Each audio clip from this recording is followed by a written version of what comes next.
तो last video में हमने जाना सीएनसी मैक्रो प्रोग्रामिंग में यूज़ होने वाले वेरिएबल्स के टाइप्स के बारे में, जिसमें कि सबसे पहले हमने समझा डिफरेंट टाइप के वेरिएबल्स को, और साथ ही हमने जाना कि कोई वेरिएबल कब तक किसी वैल्यू को होल्ड करके रख सकता है। अगर आपने उस वीडियो को नहीं देखा है तो आप उस वीडियो को ज़रूर देखें, लिंक आपको इस वीडियो की डिस्क्रिप्शन में मिल जाएगा। तो नमस्कार दोस्तों, मैं हूं सौरभ शर्मा और आज इस वीडियो में मैं आपको मैक्रो प्रोग्रामिंग में यूज़ होने वाले इन वेरिएबल्स को कैसे कोई वैल्यू डिफाइन करी जाती है, या कहें तो कैसे किसी वेरिएबल को वैल्यू प्रोवाइड करी जाती है, उसके बारे में बताऊंगा। तो चलिए बिना समय गवाए समझते हैं इन मेथड्स को। तो सीएनसी कंट्रोल सिस्टम में वेरिएबल्स की वैल्यू को डिफाइन करने के लिए 3 मेथड्स का यूज़ किया जाता है, जिनमें पहला जो मेथड है वो है आपका डायरेक्ट मेथड। इस मेथड में सिंपली आप मशीन के कंट्रोल सिस्टम में मैक्रो स्क्रीन पर जाते हो। मैक्रो स्क्रीन पर जाने के बाद आप कर्सर को मूव करते हो उस वेरिएबल नंबर पर जिसकी आपको वैल्यू डिफाइन करनी है। कर्सर को मूव करने के बाद आप कीपैड का यूज करते हुए वो न्यूमेरिकल वैल्यू टाइप करते हो जो कि आपको उस वेरिएबल नंबर को प्रोवाइड करनी है। उसके बाद लास्ट में आप इनपुट का बटन प्रेस कर देते हो। इनपुट का बटन प्रेस करते ही आपके द्वारा टाइप करी गई न्यूमेरिकल वैल्यू वेरिएबल नंबर को प्रोवाइड कर दी जाएगी। तो ये जो मेथड है डायरेक्ट मेथड कहलाता है। इस मेथड के थ्रू आप केवल 2 कैटेगरी के वेरिएबल्स हैं जिनको आप वैल्यू डिफाइन कर सकते हो। पहले हैं लोकल वेरिएबल्स जो कि हैं हैज़ 1 से हैज़ 33 तक। दूसरी जो कैटेगरी है वो है आपकी कॉमन, जिन्हें आप ग्लोबल वेरिएबल के नाम से भी जानते हो। उनकी आप वैल्यू डिफाइन कर सकते हो, जिनकी जो रेंज रहती है हैज़ 100 से हैज़ 199 और हैज़ 500 से हैज़ 999 तक। इसके थ्रू आप सिस्टम वेरिएबल्स को वैल्यू डिफाइन नहीं कर सकते, क्योंकि सिस्टम वेरिएबल मैक्रो स्क्रीन पर विजिबल नहीं रहते। तो ये था पहला मेथड जिसके थ्रू आप वेरिएबल्स को वैल्यू डिफाइन कर सकते हो। अब चलिए समझते हैं दूसरे मेथड को।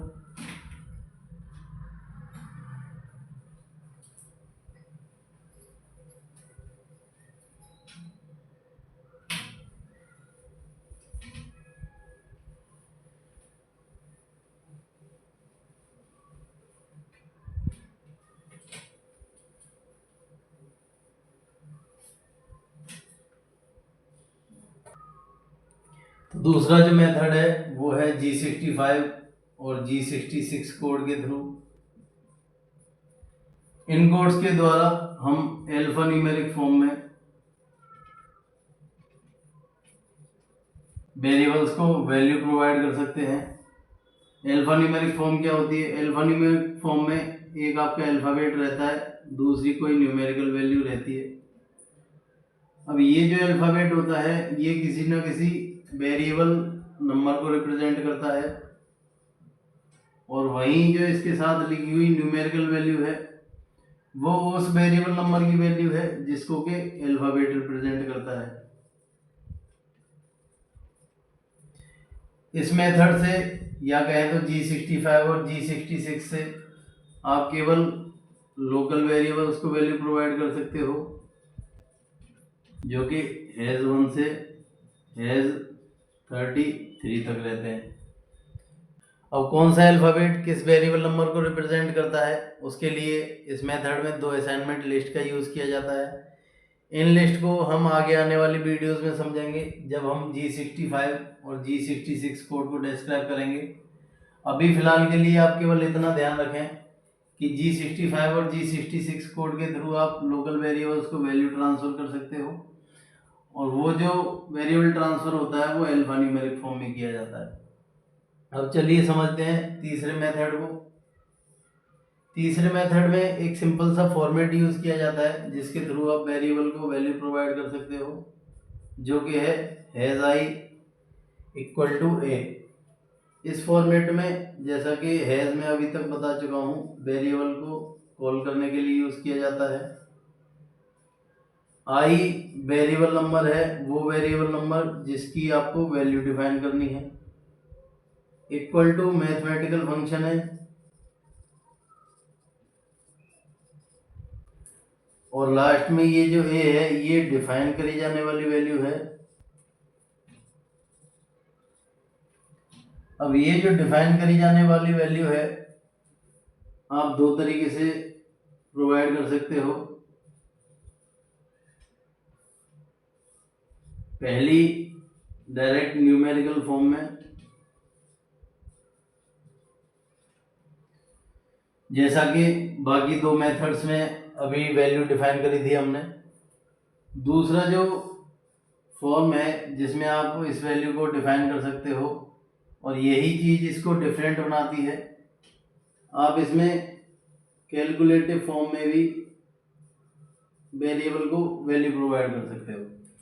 अब ये न्यूमेरिकल फॉर्म और कैलकुलेटिव फॉर्म, इनमें क्या डिफरेंस है?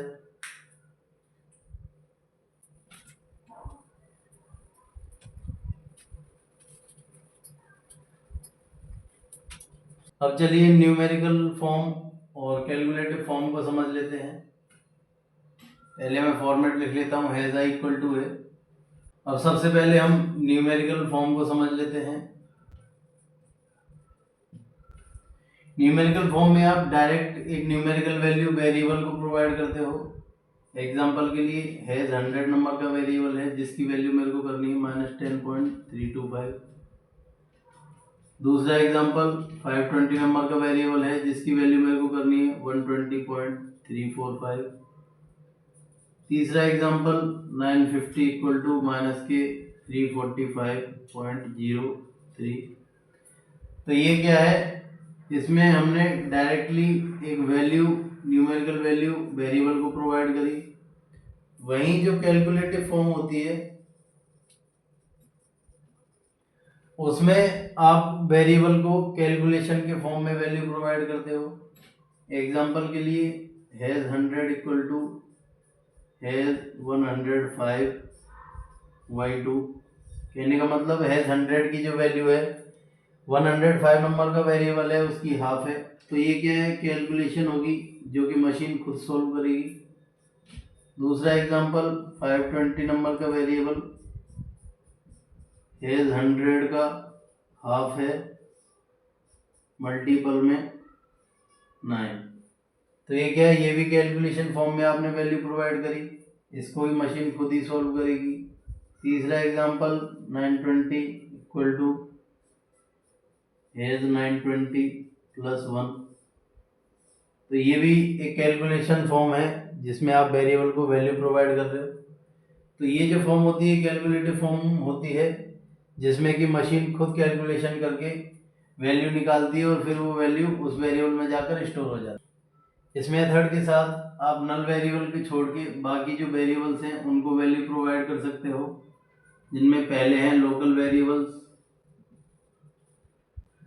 जो कि हैज़ 1 से हैज़ 33 तक रहते हैं।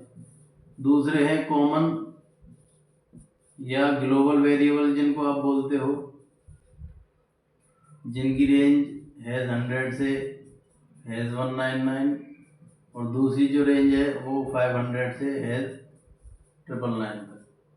तीसरे जो वेरिएबल हैं जो कि सिस्टम वेरिएबल्स होते हैं, इन वेरिएबल्स को आप वैल्यू केवल इसी मेथड से प्रोवाइड कर सकते हो। इन वेरिएबल की जो रेंज रहती है वो हैज़ 1000 से प्लस वाली रहती है। इसका भी एक एग्जांपल देख लेते हैं। मान लो आपको टर्निंग मशीन में रेडियस इनपुट करनी है, तो 2904 जो है 4 नंबर ज्योमेट्री ऑफसेट में रेडियस को इनपुट करेगा। मान लो मैंने इसकी वैल्यू कर दी 0.4, और जब मैं इसको मशीन में रीड करवाऊंगा या एमडीआई में रीड करवाऊंगा तब 4 नंबर जो ज्योमेट्री ऑफसेट है उसमें 0.4 की वैल्यू रेडियस वाले कॉलम में इनपुट हो जाएगी। यहाँ पर एक चीज़ और मैं क्लियर कर दूं कि आप किसी वेरिएबल को पॉजिटिव और नेगेटिव दोनों ही वैल्यू प्रोवाइड कर सकते हो। नेगेटिव वैल्यू प्रोवाइड करने के लिए आपको माइनस सिंबल को यूज़ करना पड़ेगा वैल्यू से पहले, और वहीं पॉजिटिव वैल्यू के लिए आपको किसी सिंबल को यूज़ करने की ज़रूरत नहीं है, वो by default positive he consider करता है। तो होप आप लोगों को किसी वेरिएबल को कैसे वैल्यू प्रोवाइड करी जाती है समझ आया होगा। अगर आपकी कोई क्वेरी है तो कमेंट सेक्शन में ज़रूर कमेंट करें, और अगर आपने इस वीडियो से कुछ नया सीखा है तो चैनल को लाइक शेयर सब्सक्राइब करना ना भूलें। मिलते हैं अगली वीडियो में, तब तक के लिए नमस्कार।